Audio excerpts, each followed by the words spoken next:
হরে কৃষ্ণ কৃষ্ণ কৃষ্ণ হরে হরে হরে রাম রাম রাম হরে হরে হরে কৃষ্ণ কৃষ্ণ কৃষ্ণ হরে হরে হরে রাম রাম রাম হরে। যথা কাশস্থিত নিত্য বায়ু সর্বত্র গো মহান, তথা সর্বাণি ভূতানি মৎস্যানি তুপোধারায়। সর্বত্রকামী মহান বায়ু যেমন আকাশে অবস্থিত, সর্বভূত আমাতেই অবস্থিত। ভাবার্থ, দুটি বস্তু পরস্পর সংশ্লিষ্ট না হয়েও একে অপরের যে আধার এবং আদেয় হতে পারে, এই শ্লোক ভগবান তারই উপমা দিয়েছেন। বায়ু অসঙ্গ বা সর্বদা চঞ্চল এবং সর্বত্র বিচরণকারী, সেজন্য মহান। সেই অসঙ্গ বায়ুর আধার হলো আকাশ, অথচ আকাশ বায়ুর আধার হলেও কখনোই তার বায়ুর সাথে সংশ্লিষ্ট হয় না। বায়ু আকাশকে পরিত্যাগ করতে পারে না, নিস্পন্দভাবে বা সামান্য ক্রিয়াশীলভাবে অথবা প্রচণ্ডভাবে প্রবাহিত হলেও বায়ু আকাশে অবস্থান করে। আকাশ ভিন্ন স্বতন্ত্র ভাব তার অন্য কোথাও অবস্থান করার ক্ষমতা নেই।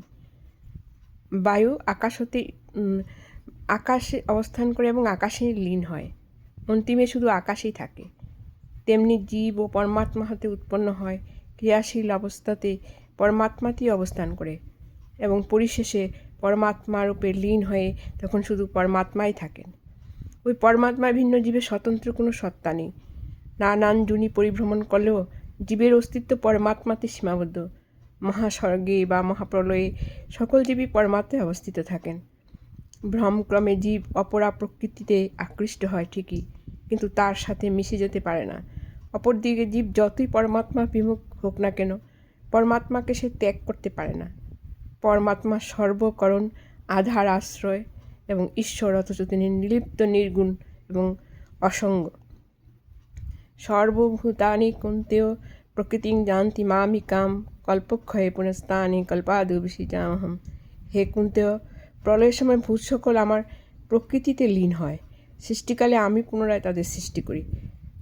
প্রলয়কালে যখন সকল ভূতবর্গ আমার শক্তিরূপা দ্বিগুণাত্মা প্রকৃতিতে নিজ নিজ গুণসহ প্রলীন হয়, তখন ব্রহ্মার 100 বছর আয়ু পূর্ণ হলে ব্রহ্মা আমাতে লীন হয়ে থাকেন।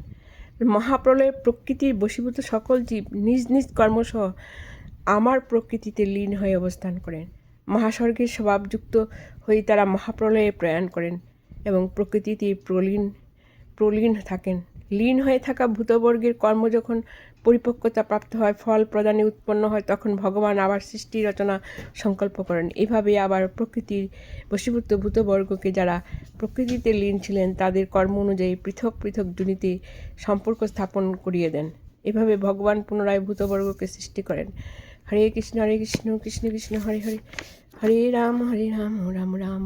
মাহাত্ম গীতায় কৃষ্ণ প্রোক্তং পুরাতম তন্ত্রে পঠিত যত যত ফল ভাগ ভবেৎ। গীতায়া পঠনং কৃত্বা মাহাত্ম্যং নৈব য পঠেৎ, পিতা পাঠ ফলং তস্য শ্রমোদরিত। গীতা পাঠ শ্রবণ করে তো পরমাত্মার প্রীতির জন্য স্বর্ণ ভূজ্য পট্টবস্ত্র গীতাগ্রন্থ দান করিবে। অনুবাদ: যিনি গীতা পাঠকের কারণে তার বস্তুপাদি সহ বহুবিধ ভূজ্যদ্রব্য দিয়ে পূজা করিলে ভগবান তাহাতে সন্তুষ্ট হন।